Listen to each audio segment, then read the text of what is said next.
Orri Steinn missti af öllum leikjum undankeppni HM á síðasta ári vegna meiðsla en sneri aftur í dag og leiddi íslenska landsliðið sem fyrirliði gegn Kanada sem keppur á HM í sumar. Kanada fékk HM sætið sitt sem ein af 3 gestgjafaþjóðum mótsins.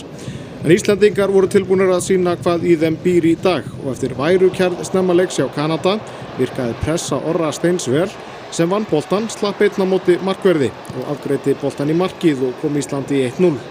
Þess 13 mínútu síðar fann Mikael Egill Ellertsson Orra Stein á fleygi ferð í hlaupi í gegnum kanadísku vörnina og aftur gerði íslenski fyrirliðinn vel og tvöfaldaði forskot Íslands. Staðan orðin 2-0 fyrir Ísland eftir 22 mínútur. Heimamenn í liði Kanada kræktu í vítaspyrnu eftir 20 mínútna leik í síðari hálfleik og það kom í hlut Jonathans David, leikmanns Juventus, að taka spyrnuna.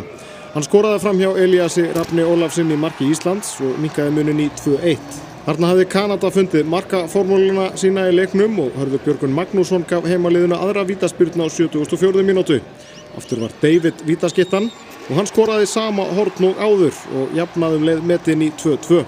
Kanadamenn endu leikinn manni færri eftir að Tejon Buchanan fékk rautt spjald fyrir olnbogaskot 10 mínútur fyrir leikslok en úrslitin urðu 2-2 og niðurstaðan þar með jafntefli.